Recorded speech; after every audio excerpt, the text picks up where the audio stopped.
Well, good Tuesday morning from the Oklahoman's Video Studio. I'm Dave Morris, joined by two ladies representing the YWCA. There's an event coming up this weekend they're going to tell us about. It's a serious topic, but also an educational, informational interview ahead of us. The YWCA 2-minute 5K and Kiddie K Run is Saturday at Lake Hefner, Stars and Stripes Park. I am joined by Carla Doctor and Ruth Carey. Ladies, thank you so much for stopping in. Very nice to meet you. Thank you for having us. All right, the event is this weekend in a 2-minute 5K. What? How is this possible? I can't walk across the street, as I was saying, in 2 minutes, let alone a 5K.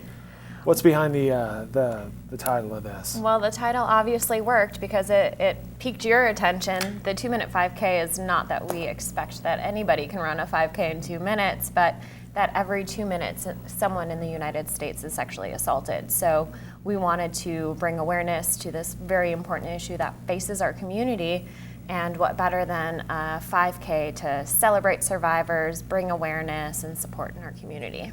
Well, we can get into the serious topics here in just a second. Ruth, you are a YWCA board member. Tell us about the event this weekend first. Well, it's at Stars and Stripes Park, and in the morning we have both a 5K run and a 1K for the kids, 12 and under. Can adults participate in the 1K? Because that'd probably be more my speed at this They point. probably try, but we actually have a lot of kids that do both, the 1K and the. I'm sure the kid's going to zip right by you and do the 5K. No problem. Yeah. But it is a wonderful way to get people out, get the conversation started about sexual awareness to everyone. It's because that is one of the first steps to addressing the problem that we have. We also offer, for those that might not want to get up, we have a snooze for Sam. What is the snooze for Sam? I see this in the notes here, and the Sam is spelled S-A-A-M. So that's Sexual Assault Awareness Month. Which is April, right? April. Yes. Okay. Right. So if you choose to sleep in, you can get a T-shirt, which will also help promote the YWCA and their services. But for that fee, you can sleep in and snooze. So no excuses. No excuses at all. And there's a hashtag with that, snooze for Sam, hashtag right. snooze so for Sam. We'd love it if everybody would spread that on their social media. That would be We great. should say that events get started on-site registration at 7 a.m. this Saturday, Lake Hefner, Stars and Stripes Park.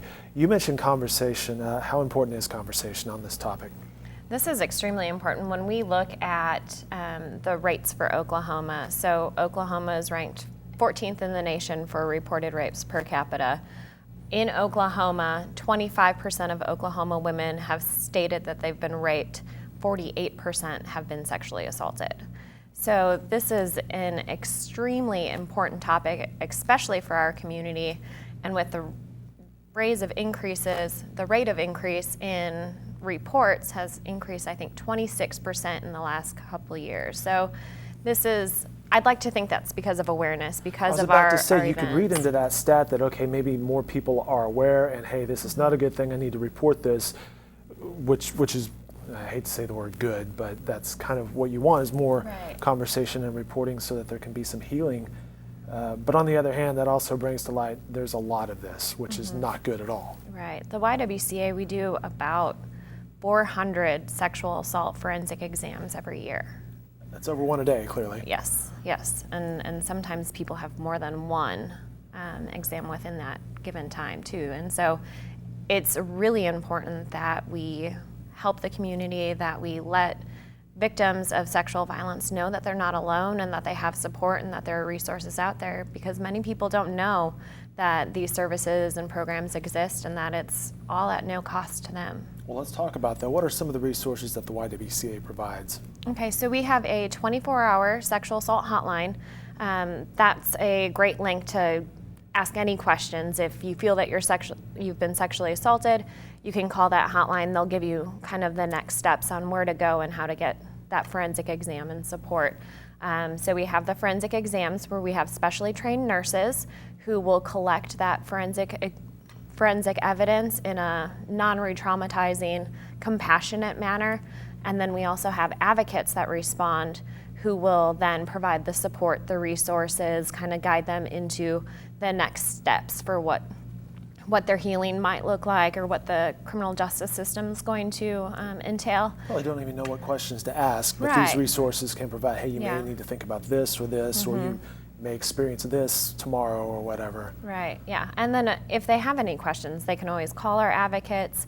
We can go to court with somebody. We can help them with a protective order. We can, go with them to the police department if they want just that support system. Because oftentimes when people reach out for help from their friends and family don't always have the best response, and they start to kind of victim blame, and they're like, oh, are you sure?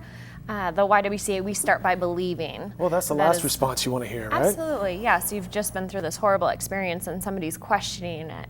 And then they think, well, if I make a police report, if I go to the hospital, are they going to believe me too? And so that's one of the main reasons why we have this program, is so that victims know that they're supported, that they're believed, that they will be respected, and then helped throughout the process. We should mention Carla is the Senior Director of Sexual Violence Prevention and Response. Ruth Carey's the event chair, also YWCA board member. Just to complete those introductions, 5 minutes into the interview.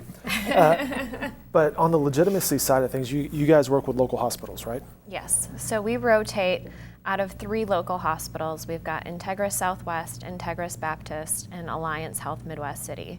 And so we have replacement clothing, our forensic cameras, all of our equipment at those 3 hospitals. And so when somebody calls our hotline will then tell them which hospital we're performing the exams at that month. Now, if somebody goes to a different hospital and they're not able to be transported, we can make some arrangements and likely get the credentialing to do the exam there. But it's ideal to have it done at one of those 3 locations. Carla mentioned the hotline. That number is 943-7273, 943-7273. Ruth, tell me about this event. It's the 8th annual event. Why is this important, and what have you seen as a result of this? Well, every year it's gotten bigger, and we would love to continue that this year, but I think it's one of the first steps for families to come out and get that conversation started, and to see people that have survived sexual assault and the support that's out there for them. Do it in a family-friendly way. Even though it's competitive, it's still family-friendly. We have activities, a community fair for people, and it's just a good way to get that conversation started, because if we don't talk about it, then it remains in the closet, which is where it does not belong. Mm-hmm. So. Yeah. I mean, we have a photo booth and, like you mentioned, the community fair. And so it's really just a neat opportunity to celebrate survivors and start that conversation. All right, very good. For all the ages, so they, even the kids, because I think if we don't start talking about it early enough, make them aware as well. If we don't, this problem will continue to exist in our community so long as we as a society allow it. So if we try to ignore that this is a problem, then it's going to continue to exist, and it's just going to get worse. And so this 5K is a way that we as a community to say, this is not okay, I'm going to take a stand, and we need men to take a stand to help women in this, because it's not just a women's issue. This is something that predominantly, it's a human issue. Yeah, it's a human issue, and so we need to change the way society looks at this and the quietness in which we talk about it. All right, very good. The YMCA 2-minute 5K and YWCA, good catch, YWCA 2-minute 5K and Kiddie K Run this Saturday, Stars and Stripes Park. Again, on-site registration starts at 7 a.m. The hotline she mentioned, 943-7273. Ladies, thanks so much for coming in. Best of luck with this event. Thank you so very much. much. Thank you.